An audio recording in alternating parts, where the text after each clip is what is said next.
We'll be going through a whole bunch of ways that you can really get the most out of building a sales funnel around particularly Facebook and Instagram, and what that actually means and what it looks like in the system itself. So we won't actually be doing a lot of PowerPoint presentation here. This is going to be a very live thing. We're going to go actually into the Facebook ads platform and see how that all works, so you can get the, I guess, maximum sort of effect of where the Facebook ads platform does the sales funnel, how that sales funnel works, and how you can do it in your own ads account as well. So I'll be working in a very live account, doing a very real example of how this all works.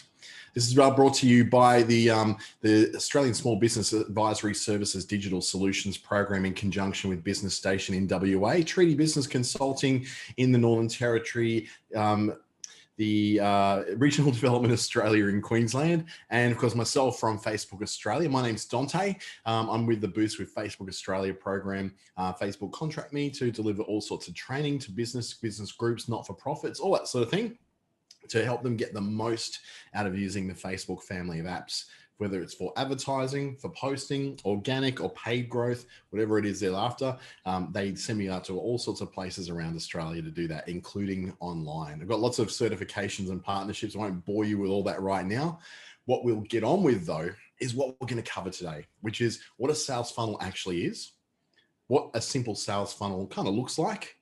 We're going to look at the 3 stages, or there's many other parts of a sales funnel depending on how complicated you want to make it. But the simplest sales funnel for small business is usually 3 stages: top, middle, and a bottom of that funnel. And we're going to have a look at designing a few ideas of basic sales funnels with the attendees on here today. So I can see G, Kim, Paul, and Sharon so far who are joining us. There's more dropping in every couple of minutes. So thank you for joining us live. You can ask questions in the Zoom webinar chat, as well as asking in the Q&A, and I'll answer those live for you. So feel free to put those questions in. If you're watching this on YouTube after the fact, put the questions in the comments below and we'll be able to answer those as soon as we can possibly get to them. So this is when we have a look at what you've actually done in Facebook and Instagram ads so far. Now, a lot of people have done the boost, putting the boost button, making sure you've got a good post that you're able to then boost beyond it for 10, 20, 50 bucks, whatever it is, for a certain period of time. Now, the limitations of the boost button is that there isn't the availability to do things like retargeting. It doesn't use the campaign budget optimization level of Facebook's ads platform, which is a lot more of the AI and trying to work out what works best and in what order, and getting the right consumer and customers for you to come into your particular sales process. The ads platform, though, contains the full power of Facebook and Instagram's full advertising service. It's got all the AI that gathers people based upon a count of the first 50, say, people who come in to have some sort of interaction with your ad. So if you've got something which is trying to get traffic, you get 50 points of traffic, 50 people clicking on going to your website, then that tells the algorithm what the kind of person is you're really looking for, and it really tightly targets that. So if you're trying to do this through boosts, you're actually missing out on the majority of the power of the platform. And when it comes to building a sales funnel, this is when these kind of platforms come into their own, whether you're using Google or LinkedIn or Facebook, all really excellent platforms. The true power comes in the ability to be able to do a first step, make your learnings from that first step to develop what the second step of the process is, using the learnings from that second step to develop that third process. And that's what we mean by the top, middle, and the bottom of the funnel. Some of you may have used the ads platform before, so apologies if I'm over explaining something that's really simple. For those of you who are not that familiar with it, we do have a whole bunch of information to come that gives you a bit more of an idea of what those individual parts are. So first of all, what exactly is a sales funnel? Now, it's one of these very kind of newfangled terms. I'll just sound like my grandmother then. New terms that has come up in the last, say, 5 years, which describes the process of what is essentially the customer journey. We're talking about the customer's journey from being completely unaware of you right through to becoming a paid customer. Now, it's called a sales funnel largely because it's like a whole bunch of people drop into the top of the funnel. And as you go further down the funnel, only certain people drop down to the next stage. And then only certain people drop down to that final stage. There are many different models of sales funnel. If you've ever used something like ClickFunnels, if you've ever used something like Even MailChimp has a sort of marketing automation program in it, or you use those email marketing automation programs like ActiveCampaign, or there's like dozens of them. You would understand that funnels can be a very long process of 17 or more steps, or they can be just as simple as having 3 steps. What we're looking at here is not the marketing automation that comes with email programs. We're looking at the advertising side that leads people to clicks through the website, conversions on websites, bookings on websites, delivery of lead forms through the Facebook platform, that kind of thing. And depending on where you are at in that customer journey, or where your customer is at in the journey towards you, is where they'll sit on that part of the funnel.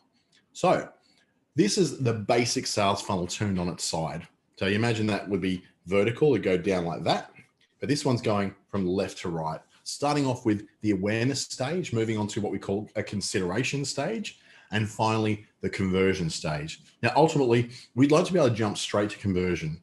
The problem is that 92% of your customers who are potential customers don't know who you are, don't know that they're actually looking for what you're doing, and are very much not going to be in that position where they're ready to buy right now. Now, there are some exceptions to that, where you might have, might have a fast-moving consumer goods. So something that's very low cost, very low value, like the little ring light I've got there on the top of my camera. It cost me like $5 to have delivered. That kind of stuff. They didn't have to take me through a process of being nurtured to buy that. But if I was selling something like a $3,500 coaching course, if I was selling something like a piece of Apple hardware, there's no way I'm going to sink that $2,500 to $3,000 just on an impulse or on a whim. Yes, there are some people out there who will shop like that, but they are less than 1% of the population. In fact, they're less than 1% of the population. So it needs us as small businesses to have to do a little bit of work on getting people nurtured through that process. So let's look at each one of those stages. The top of the funnel is what we call awareness, and that's probably where someone doesn't even know who you are. They certainly don't know what it is you're selling or what you're doing, and they don't know that they can trust you. They probably wouldn't notice that you even exist as a store in the street or a store online until they needed you. So when they do go to need you, they're going to get into that position where they go, okay, I'm searching for people who do this service or sell this thing. And at that point, they come into what we call the consideration stage. At this top of the funnel, the kind of ads you'd be running are quite general. What you're looking for is to generate interest. This is brand awareness. If you really want to look at the very big picture of what it is, letting people know who you are and what you do in such a way that they may require you later on. Now, this stage of the funnel, very few people are going to buy from you because they're just simply not ready for it. So, number one, because they probably have no desire for what it is you do. And then secondly, they don't know who you are and whether to trust you.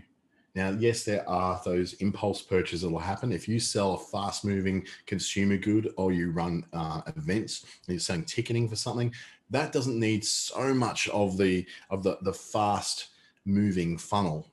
But if you're selling something of higher value that takes longer to work people through, this top of the funnel awareness stage is what's really helpful in letting people know who you are and what you do well before they're ready to actually buy from you. So it's where your lead time is quite long. Sometimes buying a car, for instance, or buying a home if you're a real estate agent, is not a decision that's made at the spur of the moment. It takes a little bit of bringing towards a point where you are more ready and more willing to have a conversation at least. And that brings us to the second bit, the middle of the funnel, where people are going into the consideration stage. And I call it consideration because they now know who you are. They also know who your competitors are. They now know what you do. They also know what your competitors do, but they haven't yet made that solid decision to go for gold. They haven't said, I'm going to do this thing. They're in that place where they're deciding whether you line up against everyone else who does what you do, your services lined up against the services of all your competitors makes sense to them. They could be price sensitive shoppers, so they're looking to compare you price wise. So if you don't provide pricing on your website or Facebook page, you may drop out of that consideration. But if they're not necessarily price sensitive, and it's about 72% of shoppers are price sensitive, If they're not the price sensitive, then so 22% are non-price sensitive shoppers. If they're one of those, and that's pretty much who all of us want, is someone who's going to buy based on quality, reputation, and the value or the merit of the product or service you're providing. So at this stage, you're lining up against everybody else in terms of price, the quality of your service, the reputation of your brand, the availability of your products or services, and whether you just appeal to them in general. Not everyone's going to appeal to everybody. If you're a coach doing a coaching service and your primary people are women, then it's much less likely that a guy would be able to push into that realm, because women will tend to, in the coaching field, they tend to naturally veer towards other women who they feel safe and comfortable and have some sort of level of trust with. Likewise, you'll get the opposite when it comes to someone who is, say, a 45-year-old man and he's looking for a coaching service. He'll tend to go for someone who's a guy. So if you're not a guy, you may drop out of that consideration. Now, certain things at the consideration stage can make a difference to keep you in that journey of theirs, which is quite something. If you've got something that appeals to people, if you've got accreditations, if you're wearing a logo, for instance, that may appeal to someone, if you've got a certain mix of products or a payment plan, Afterpay, if you're using high value physical products, is a very valuable thing that can jump you to the top of the consideration pile against your competitors, because you've got something that others don't have that's very important to shoppers today. And Afterpay and ZipPay are very, very important factors when it comes to shopping for higher value consumer goods. But for services, it might be a completely different story. It could be all about who you are and your brand. And that's what you took care of in the previous level of the funnel. At the top of the funnel, you were building that familiarity, that trust factor. When I first started my digital agency, I didn't really get a lot of customers for the first 6 or 7 weeks, because nobody really understood who I was. But I ran some television ads, which was a very expensive and very risky step to take.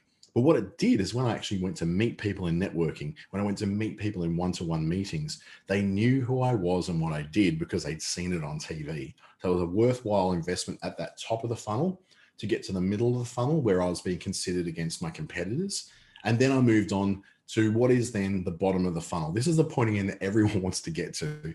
This is where you are actively, a customer is actively looking to buy, or at least inquire about your services, or buy directly from a website. Now, these people pretty much know who you are by now. They've seen your brand, they've seen your products, they've seen your services. They've kind of moved beyond that. They're very, very keen on what you're doing. They just kind of need that one last push over. Now, some sales funnels may go straight from top of the funnel to the bottom, or go from the middle to the bottom. It depends on where your customer's journey is at. The whole idea of producing a sales funnel in something like the Facebook family of apps is to go, well, I'm not just running one campaign at one level. I might run 3 campaigns or more to go at those different levels of where people are at. If they don't know who I am, they find out who I am. If they're starting the process of shopping around, I'm in that consideration part, and so I can deliver an ad that answers that as well. And then when they're in that hot to shop mode, this is particularly valuable when you're in areas of high traffic. If you've got a physical shop front, say for instance, if you've got a shop at Garden City in Perth, or Casuarina Square in Darwin, or Indooroopilly Shopping Centre in Brisbane, where you've got quite a few thousand people in one place at one time, it is possible for you to advertise that specific location, or that specific suburb at least, because let's face it, there's not much else in Indooroopilly or Casuarina or Garden City or in Kotara in Perth that is going to be getting that much attention or that much of a draw of people. So you can actually get people, and they're hot to trot and hot to sale. And we saw a lot of that if you happen to go to the Black Friday sales on the weekend in large major shopping centers. If you had pulled out your phone and started flicking through Facebook or Instagram, you would have seen lots of hyper targeted last minute Black Friday deals in the shopping center where you actually were. And that's what we call going directly to the bottom of the funnel. And a lot of brands can afford to do that have names already. If they've got a brand that's very, very well recognized and they've got a shop front in the shopping center, they may be able to go straight to that bottom of the funnel. I'm assuming, though, that you probably don't have that. So what you do at the top of the funnel, here's an example of some ads that I ran probably a little bit earlier this year, or no, sorry, about middle of last year, actually, is that very, very simple message, very, very high impact, attention grabbing graphic. And it's all about educational. So in this, I've said, there's a whole lot of bull going around when it comes to social media. So get the facts. And I had a landing page where you could go and learn more about it. So you could learn more about the facts of social media before you commit to actually buying social media.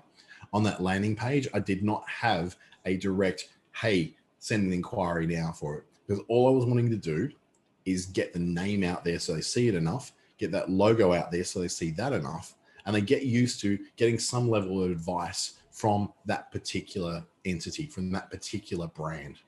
The same with the second one with the dog. It's a cute photo of a dog looking confused, and that's always going to get someone's attention. Not many people don't like dogs. So what it's saying is like, well, it's saying that web designers aren't Google experts. It's quite a controversial statement. So how can you spend all this money on a website and still not be showing up on Google, which is a common cry from people who've just had a website done, saying, well, I've done all this, but why am I not able to be found on Google?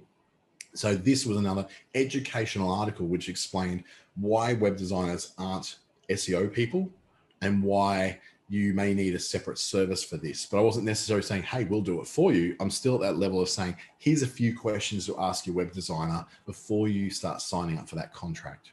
Now, I wasn't looking to generate sales at this level. This is my top of funnel. I was looking to generate inquiries, or at least a page view of that particular article. And it worked its butt off. I had a lot of inquiries in Western and Central Queensland from this, and also in regional Western Australia. So it worked really well in those areas because I wasn't up against that many competitors in those areas. In the middle of the funnel, I ran similar high attention grabbing kind of ads that made you go, you know, WTF, what is that photo of? And it was speaking directly to a little bit of humor. People who have seen this brand around a little bit, they've seen this kind of photo around a little bit, and a very, very short, sharp message. And it's saying that, you know, we know you've already looking, you've already been approached by people who are social media managers, or you don't want to have to do that cringeworthy stuff in your social media feed that a lot of social media managers make you want to do. So here's the answer to that. It's further information that then has a call to action. So in the ad, it's that learn more about accredited Facebook digital marketing associates or accredited specialists in a particular area, rather than just froth and bubble and Instagram pods, if you even know what that is. So the idea was to feed even more information, but to give at that particular landing page that they went to, they had not just the information, but if you'd like help with this, we've got a plan that can help you. Contact us now, or click here to see more details on the packages that are available. Now, we may get some sales from this level, but that ultimately wasn't really the point of where we wanted the sales. Where we wanted the sales was down this end. What we do at the bottom of the funnel. The bottom of the funnel was where people are already in that process of buying and they're really past the consideration. I want to get them when they're actually at the point of considering someone else, and I'll be able to deliver something to them. So these are people who have seen the first ad. They may have clicked to the website. I've retargeted them again with a bottom of the funnel ad says, look, we know you've read this. We know you've seen our second article. We know that you've been presented with what our offer is. Now we're going to try and give you something more and say, if you act today from this ad, you'll get an additional 10, 15% off our regular quote for that service, or something like that, that gets them beyond that. They've been presented the offer, they've received the information about why they need to act, and they know who we are. Now we need to give them an incentive at this bottom of the funnel to go forward with it. And this is quite often what you'll see when you go and put things into carts. You do a bit of shopping and you drop out of the cart. Next thing you know, you've got a Facebook ad reminding you that you had something in a cart and you may want to add this to it, and why not check out and get an extra 10% off. A lot of fashion retailers online will do it. ASOS does it. The Iconic does it. A lot of those online shopping portals on Shopify will do that. They'll actually present something in front of you as a Facebook ad and offer you some kind of offer either via email or via a Facebook or Instagram ad. More often than not these days, it's actually coming through Facebook and Instagram ads. Sorry, I just had something in my mouth that was just really annoying me and making me speak funny. So what you would do at the bottom of the sales funnel is incentivize that next step to go over the edge and do something like book now, buy now, excuse me, do now, be now, anything that's going to kick them over to that very final stage. Mental note, don't eat a muesli bar before you go on a webinar. Things get caught in your throat. So what we're going to do now, I'm going to open up to you to put it into the chat window, what your kind of business is. So if you are on this call, let me know what your kind of business is. And I'm going to suggest some ideas for the design of sales funnels that will work, or at least get you some ideas on how to design something that's going to work for you. So Kim says the coaching, consulting, and online programs. That's probably one of the most common things that really works with sales funnel, because it's a high value, but long lead time decision-making ideas. So in Kim's case, we look at something like, for instance, the top of the funnel would be why people need help when it comes to business coaching or digital coaching or whatever it is, what kind of coaching you're doing. So to say at the top of the funnel, people, 2 out of 3 businesses are glad they went with a business consultant. Find out why.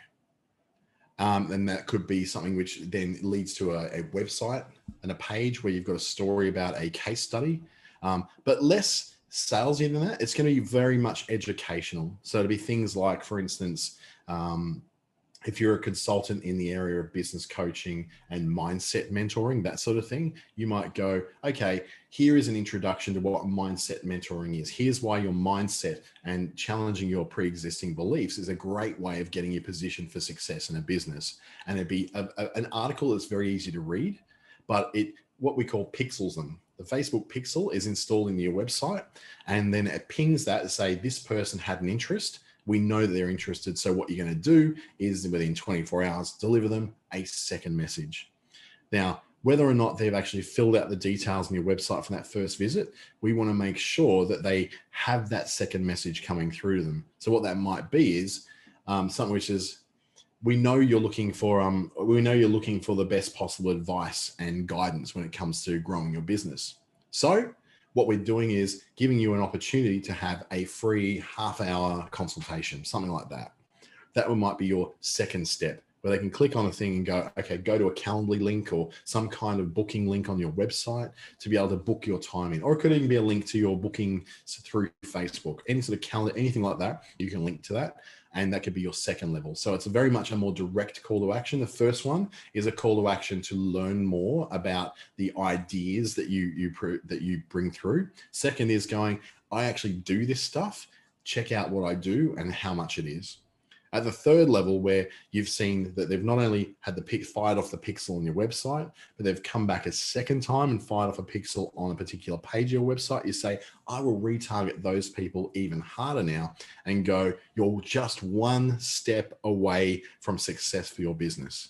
So it's a lot more, they know who you are. They know they've hit your website before. They're almost expecting, we almost expect it, don't we? Go to a website, we know we're going to be, given Facebook ads from that particular place.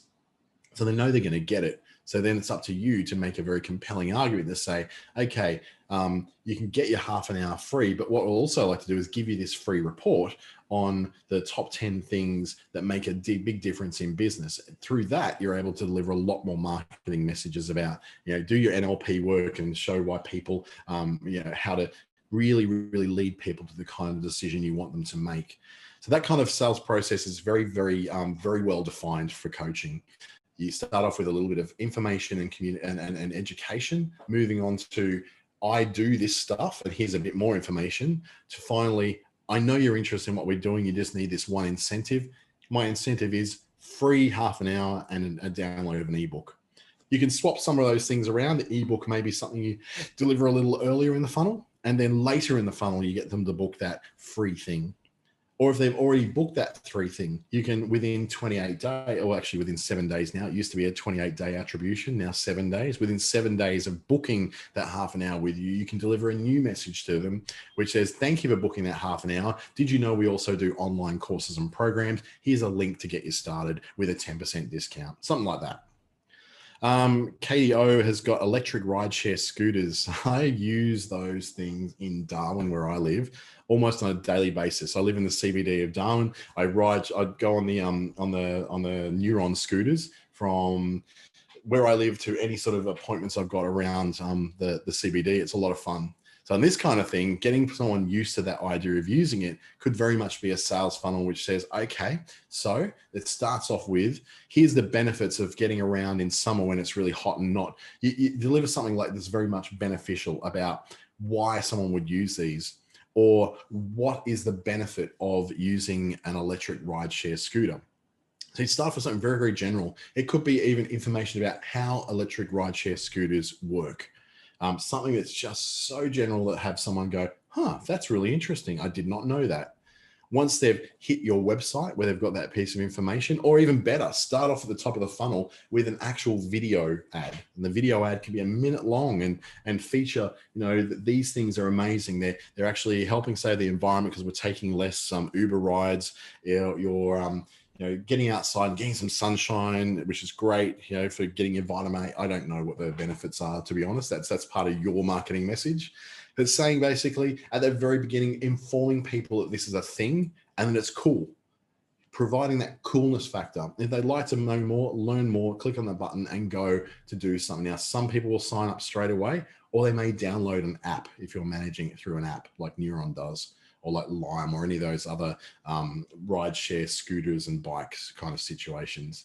Then, of course, you can go down to that next step, which is then going, well, we know you're interested in it. We know you've got the app, but we know you may not have used it. So here's a reminder of why you should use it. If you want to use it now, bear in mind that we now have your first ride free, or enter your details into the app and you'll get a 10% discount on your first ride, or some kind of incentive that works like that. And once you've got people in it, when you're doing a service that's very, very specific and niche like yours is, you'd have something then that you've got the ability to go, well, we know that people have visited in the last 365 days this particular website or app.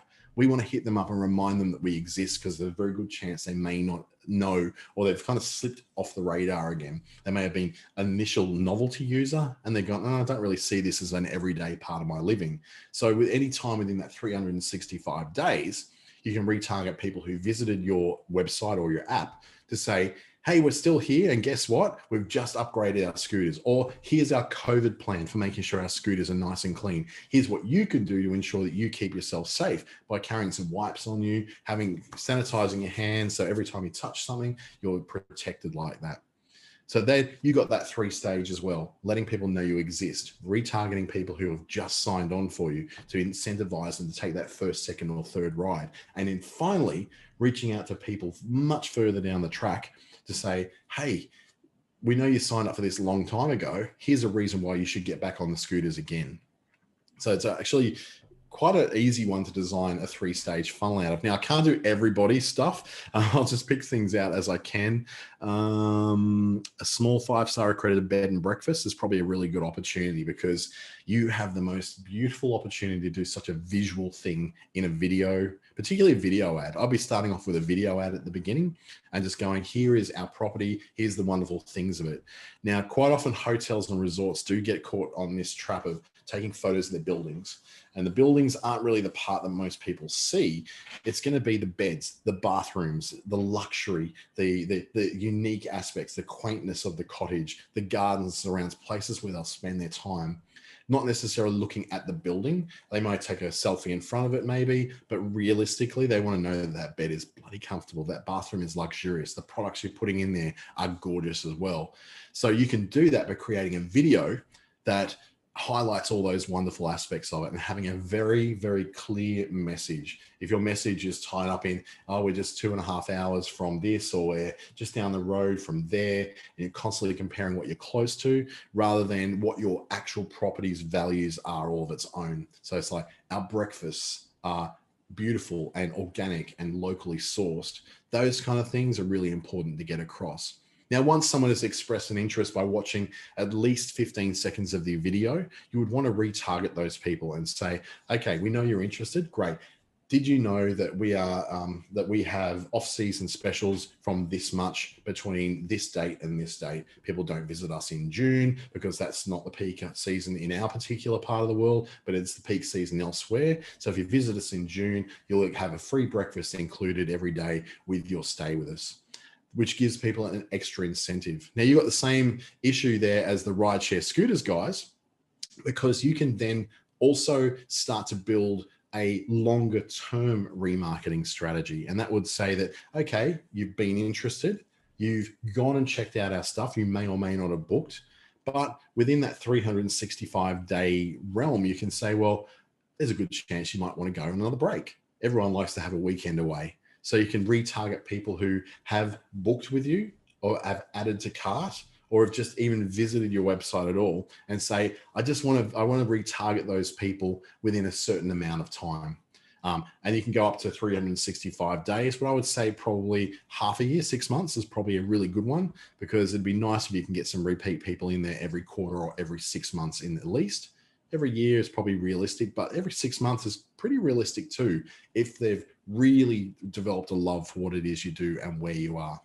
So I'm sorry I can't do everybody's design sales funnel, but you're getting the idea that it just takes a little bit of creativity and a little bit of a mind to go, okay, so I'm not just putting one ad out there. I'm actually going to 3 stages of ads. What we're going to do now, though, I'm going to flip over to a live installation of WordPress, not WordPress, in Facebook. That's the one I'm looking for. Now, I'm hoping you can actually see this. I'm pretty sure you can, because I shared the entire screen. So this is one of my accounts for Facebook. If I go down into the ads section over on the left, that's going to take me into the Facebook ads platform. And in here, I've got connections through to a lot of different campaigns that I'm working for. This one was a draft one. I might try and do something through another account. So let's see if I can do something through something that's similar to what someone does here. Let me see. I might try and do this within. Let's try a electrical. Yeah, we'll try something electrical. So I don't know if we've got any electricians or any people who are here for a tradie, but this, I guess, is one of those ones where it is actually quite difficult to do tradie stuff, because tradies generally things you don't need until you really need them. But what you can do is do a lot of branding work in the front. So this is a Darwin-based company called NC Electrical and Air Conditioning. Now, if I go to create a new campaign here, it gives me the option then to create one of those 3 areas. And this is where the sales funnel comes in. The awareness stage gives me a couple of variations called brand awareness and reach. The consideration stage gives me those video views, traffic, engagement, that kind of stuff, messages. These are the end product, what you want as a result of this particular part of your campaigns. And then conversion is very pointy, and that's like people who bought things or clicked on something that you said they wanted to click on, or they've bought something for your catalog, or they've actually come to your store. Little bits of information there beside it show you that they're going to put those ads in front of people who are likely to remember the details of that ad. Or reach is where you're showing your ads to the maximum number of people, but they may not necessarily be high quality people. It's just the maximum amount of people. Reach is kind of like a TV or a radio ad. It's just putting it out there to as many people as you possibly can put it in front of to get that message out as far as you possibly can get it.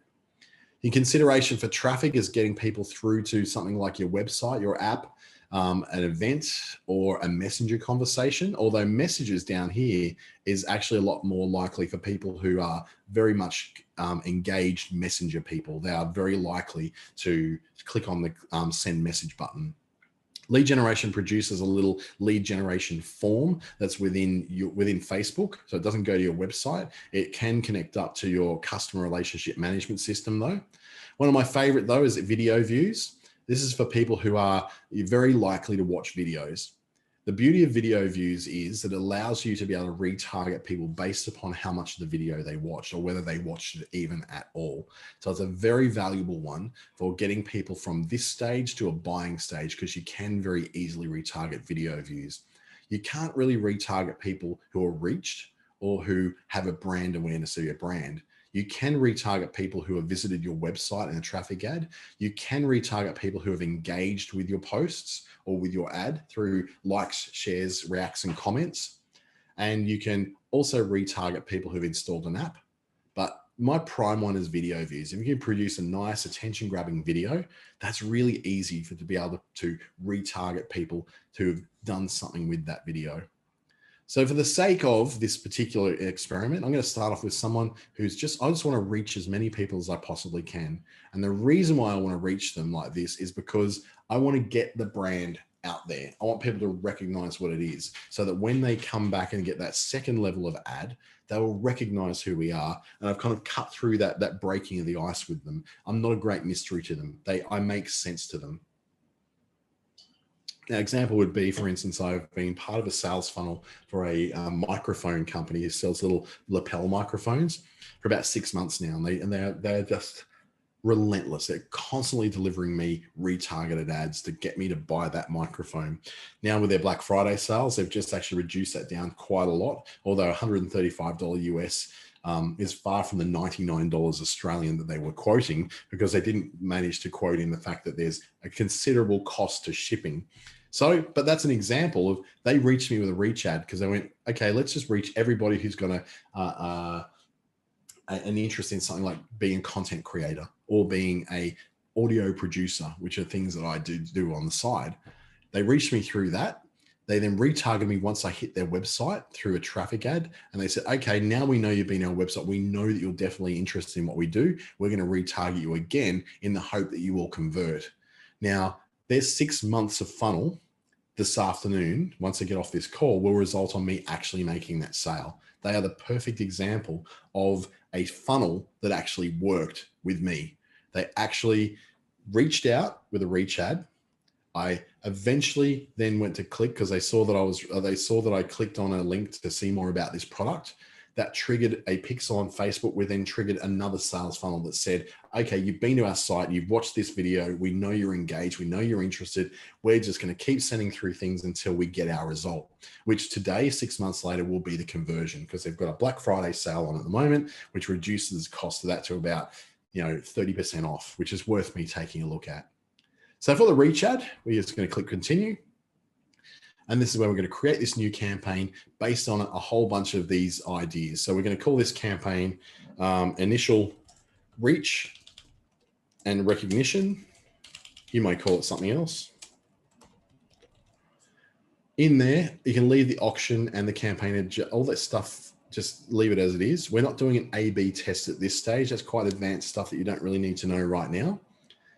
We're going to then do this campaign budget optimization. Now, we always leave this on because this is a way of saying no matter how many ads or sets of different audiences I put underneath this campaign, they'll all compete against each other. So if I've got one set, which is women between 25 and 39 and men from 45 to 55, those different targets will compete with each other for the ad spend. So if it finds that the women between 25 and 39 are looking way more interested in what these ads are, really replying to this call for messages, or they seem to be the people who are viewing this the most, then it will continue to send that particular target more of this and take a lot more away from those areas or those targets that aren't doing so well.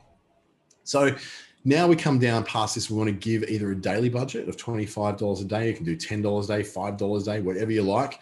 Remembering that the more you spend doesn't necessarily mean the more people you're going to get to. It'll depend on how you target who it is you want to send it to. So I'm just going to do an actual lifetime budget here. I'm going to say I'm going to spend a total of $300 over a period of time. Now, the question you'll have is, well, how much do I spend? What's realistic to spend? That's going to be all down to what you're able to and what the value of your stuff is. If I look at this and go, if I'm able to spend $300 over a month and that attracts $1,200 worth of results, I've made a profit on that. Or if it's $300 in a week and I've made $3,500 in that week based on those ads, that's a really good result. That may seem like really out there for a lot of people and a lot of money, but we're dealing with sometimes with people who spend $10,000 a day, but they're getting back $25,000 a day in sales. So it's definitely worth their spend. You're a small business. You're not going to spend that much. You're going to spend maybe, 300 bucks a month, 150 bucks a month. That works out at $5 a day is $150 a month roughly. And $10 a day is roughly $300 a month. Now, depending on the city you're in or the area that you're trying to get to, this is going to vary wildly. If you're at a place like, the first tier regional markets, we're talking about the Darwins, the Mackays, Townsvilles, Cairns, maybe someone like Mandurah, Geraldton, those kind of places, then yes, you will probably need to spend about $300 a month across all of your campaigns to get some kind of reach into those places. But if you're looking at smaller places like Roma, Charleville, let's just say Warwick, Esperance, Albany, Alice Springs, those kind of places, then that's going to come down a little bit. You might find that $5 a day is quite enough. You can spend a lot less though. It just means that you're less likely to reach people when you get to a little bit too low.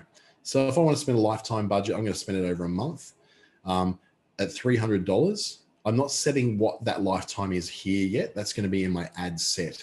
So once I click on here and I've got that bit set, now I just need to move my computer slightly because I can't quite see the side of my screen. Get rid of all this for you. Okay, I'm going to click on next.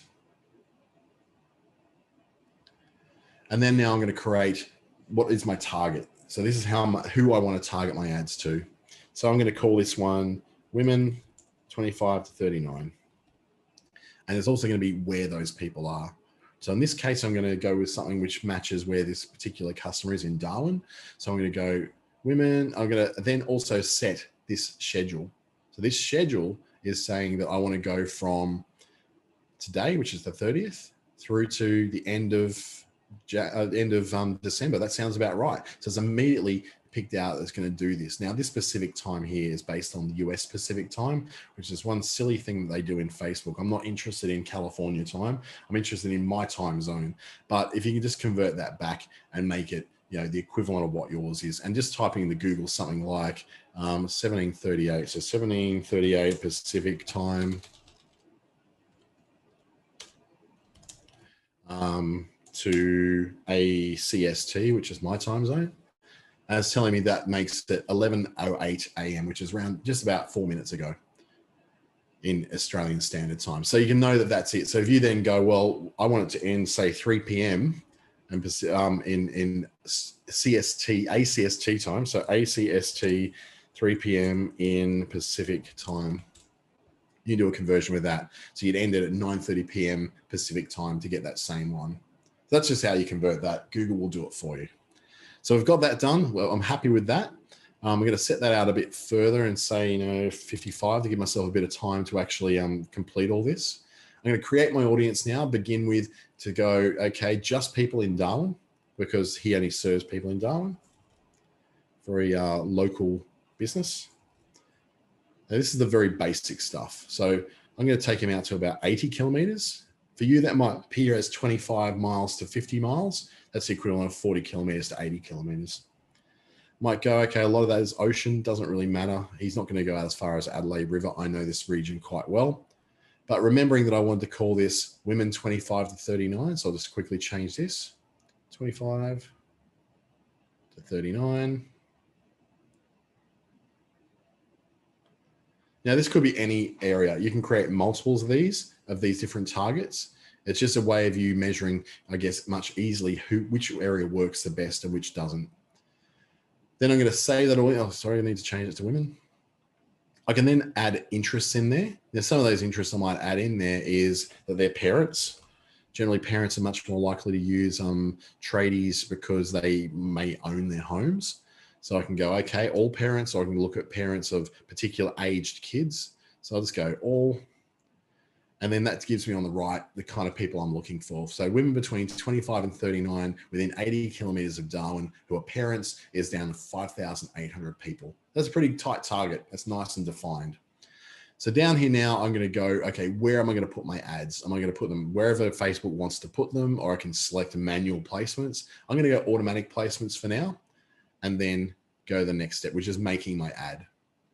So in this ad now is where I'll do, okay, what is the image I want to use? What is the video I want to use? I would have made that elsewhere and done it elsewhere.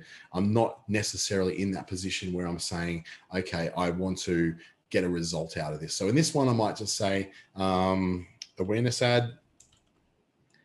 I might load up, he's got an Instagram account, so I'll do that. It's going to automatically bring a bit of information across from the Facebook and Instagram page to fill out some details that you can see there on the right. I'm going to create the ad based on a single image. I can then upload my image. So I'm going to change that image over to something else, see what else he's got already in there. You can also load up new things if you want. So I'll load up this one. It looks kind of good. Position him as a local. And then I can go here when you need that aircon fixed, we're right there. Something really, really general. It doesn't need to say a lot. It doesn't need to go on about specials because you're not there yet. You're just getting people used to what it is you are and who you are. Now this is for a government grant, so that's probably the wrong image. I want to get something even more generic than that. It's just a photo of, you know, air conditioners, anything really like that. Air conditioning cleaning, there we go, that'll do. Now, I'm not going to play around with all those different placements to make it look different, but what I am going to add in, even though the point of this is not necessarily to get someone to click on it, I'm going to add a link to that website.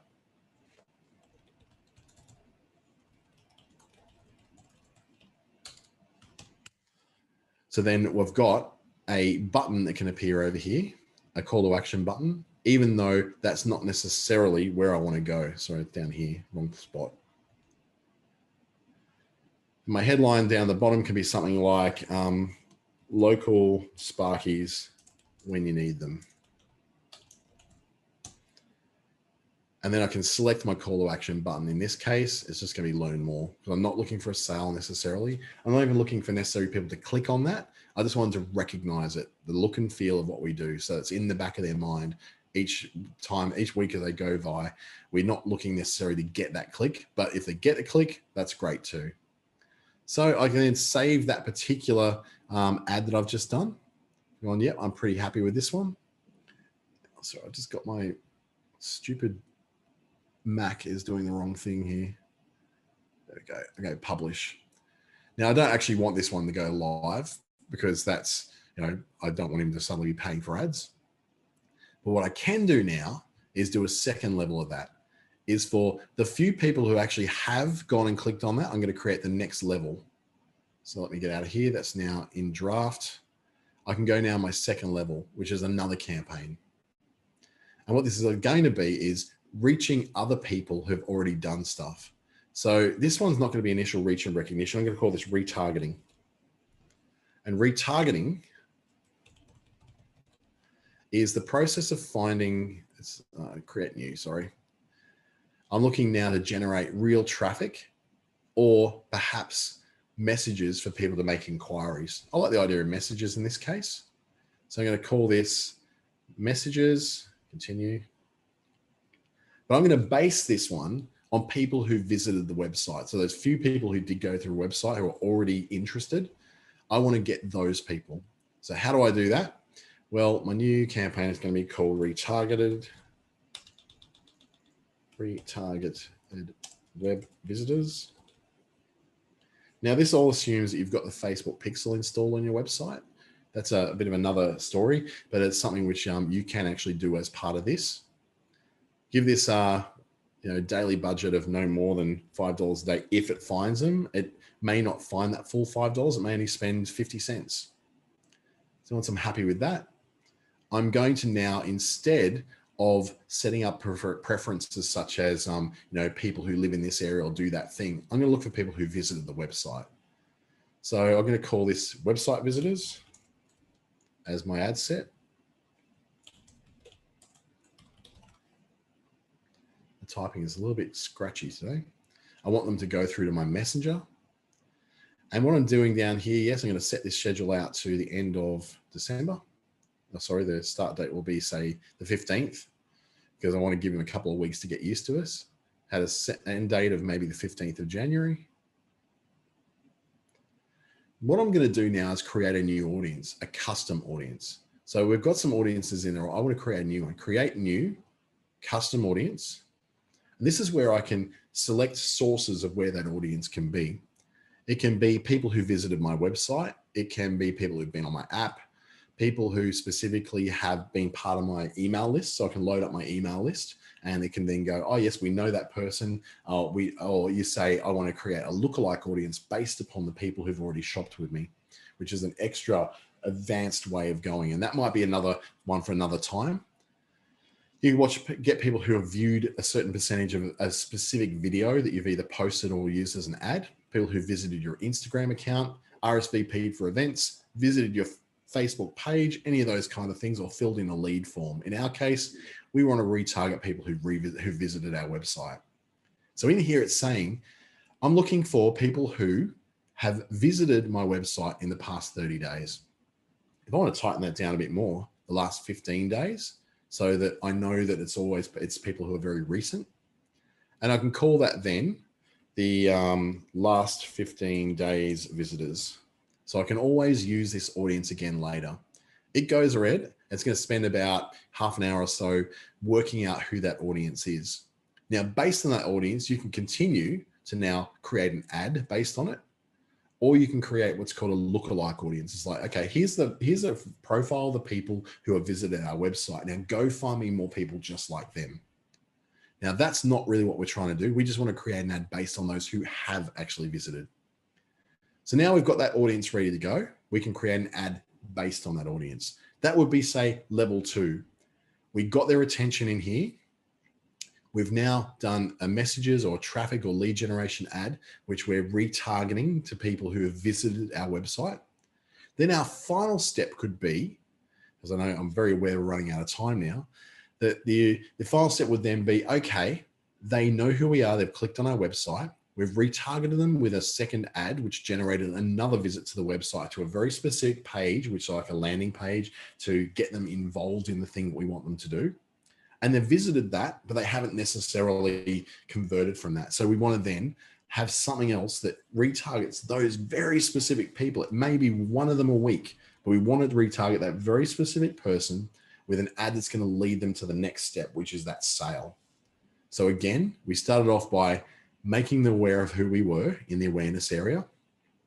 Once they clicked on something, we saw that they appeared on our website. We were able to retarget them with something in here. So we chose a messages ad. Now, bearing in mind that each one of these objectives here, each one is targeted towards people who are most likely to use that particular response. So this is clickers, people who are likely to click on links to go to pages. This is for people who are likely to hit like or hit a reaction or leave a comment or share. These are people who are very likely to be people who install apps based on ads they see. People who like to view videos, people who are likely to fill out a lead generation form, and people who are likely to use the messenger option to be able to leave your message. 2 years ago, no one would do this. Now, this is probably the most common way that we can communicate with people in Facebook Messenger. In fact, there's some stats that came out recently, which were to do with particularly millennials and Generation Z. Millennials, 60% of those will only deal with a company based upon the fact that you can message them rather than having to call them or walk into their store. In Generation Z, so under 25s, my housemate, a 20-year-old housemate's one of those, they will not deal with you at all if they have to call you. They just won't do it. That's like 99% will not deal with you unless they can contact you through something like Messenger, WhatsApp, something that they can message you direct to get the answer they want to get. So that's very, very powerful, this messages now, as a way of being able to wind that into your sales funnel. So how you would do that, we might have a little bit of time to look at a couple of those other options of what we had in here. We've got this 5-star accredited bed and breakfast property. We've got a consultant to the aviation industry. This one could be really cool because I don't really know what a consultant to the aviation industry would do. I'm suggesting that's probably something to do with gaining guests and process improvement within aviation. I'm taking a really broad guess here. So what I'd say is something like that you've got that power to be able to just going to unshare my screen here and look directly at you. You've got the ability now to be able to do something such as going for people who have a very specific interest in a very specific area.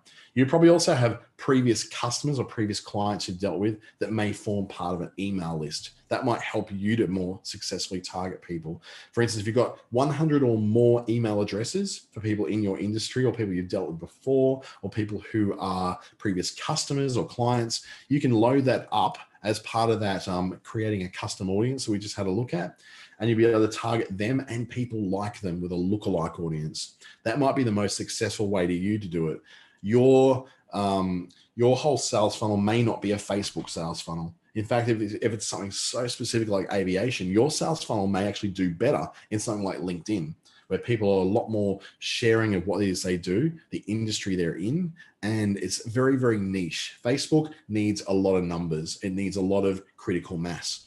So if you've got something like Megan, who's down below, said they manage socials for a vegan hair care range for families, that's something which could appeal to a very broad audience in a lot of places. Your audience in the aviation industry is probably going to be quite low. So what you want to do is be able to hyper target those people. LinkedIn is a really good way to do that. The LinkedIn marketing platform and what they call LinkedIn Sales Navigator are really good products to help you to be able to target job roles, industries, and the associated sectors beside them. Facebook will do that. The problem is that a lot of us on Facebook don't actually put our job role in there. So Facebook's algorithm has to kind of try and work out what it is we do in some way of tracking what we do and what our interests are and things we tend to click on. LinkedIn's very good at that. So I would say probably Facebook may not be the place for you to do the best stuff for such a very niche industry, but something like LinkedIn would be. And it might be worth taking a look at not necessarily some of I know some of the other ASBAS Digital Solutions webinars are around LinkedIn organic growth. What you probably need to do is get a very specific one all about LinkedIn ads and LinkedIn Sales Navigator. So I'm hopefully put one of those together for you in January, so you'll actually have a look. But take an explore of what the LinkedIn marketing solutions are and what the Sales Navigator are for yourself. And if you want to sort of hang around for a bit more of a walk through what that is, either use a one-to-one ASBAS Digital Solutions appointment with someone who can do that, like myself, or wait till January and I'll actually do a LinkedIn paid marketing webinar as well, which will be another one of these free ones in January, right when you want to learn all about stuff in January, isn't it? Still recovering from Christmas overeating. And we have one here from Megan, who was saying that she works in managing the socials for an eco-friendly vegan hair care range for families. There's a lot of words in there, Megan. It's cool. Now, the beauty of that is that you know exactly the kind of people you're after. So your first step of it would be to educate people on the advantages of using something that's eco-friendly and vegan in the hair care range. And that could be, say, something you never know the chemicals that are in your hair care range, and it might be damaging your hair or causing you to have hair loss or the split ends or whatever the different things are. That will be a way of educating people that there are products out there that do this. We're not necessarily pointing to our product yet. We're just educating you that this is an option that's out there. Now, in a post-COVID world where things like organic products, vegan products, very niche, very sustainable products have taken an absolute hammering as people have been stockpiling cheap stuff as much as they can, you're up for a challenge. That means you have to go a little bit further than just saying, here, buy our products because we know you're interested in vegan stuff. It's more about going, we need to get a lot more people that are outside of the vegan community and get people more interested in the fact that they are looking after themselves, their bodies and their hair by looking at these things. So your first thing could be just almost an inspirational video, I guess, of the benefits of hair care that's eco-friendly and vegan. And you can lead off to a website where you can find out more about those benefits and why it's important to go down that path. Then your second one will be retargeting people who viewed at least 15 seconds of that video. So make your video about a minute long. Not everyone's going to watch it right through. The most interested people will. But if you can get people who at least have gone for 15 seconds, and that's in Facebook world called through play, at THRU play, then you'll be able to capture the people who are most interested straight away and form a target for them. Now, you might want to go a little bit further and book a lookalike audience of the people who are the biggest viewers of your video as well. So not just the people who did view it, but the people who are most like them as well, if you find that your target audience is a little bit too small. And your final step could be retargeting those people who visited your website on a certain page, which could be a product page. So not the information landing page about why vegan cosmetic products and hair care range is so important. It'll be the people who landed on a specific shampoo. You can retarget them with something which is, hey, we know you love our products. We want to offer you a 10% gift voucher, or just give them that final push. You don't have to incentivize people to buy your stuff all the time. You can just say, we're running out of stock, and here's an opportunity to buy this now and get it. Or it could be a delivery promise, like we'll get it into you before Christmas, before Valentine's Day, before Mother's Day, before X time. So you can actually say, or it could be, we'll ship it today if you buy it now, or we'll ship it tomorrow if you buy it now. So those kind of incentives for action are just as important as an incentive that's a cash incentive or a discount incentive. So that was a very, very broad overall view of what Facebook and Instagram sales funnel can look like. It's working within that awareness stage where people don't really know who you are. That's an ad. Then your second ad will be something which is in those stage where people have either had an action that you can retarget, or you're looking for people who are already down that path. That can be your second ad. And your final ad will be something that's people are very aware of what you do. They know what you're doing. They're even considering buying from you, but you want to give them an incentive to be able to step over and click that buy now button. Now, your whole funnel could be far more complex than just 3 ads. Quite often when I'm dealing with small businesses, we could have 15 different ads all running at different stages of that customer journey, retargeting people who've done specific things at specific times. Now, this might not be a sole trader who's just a single person doing their own thing. They're usually businesses that have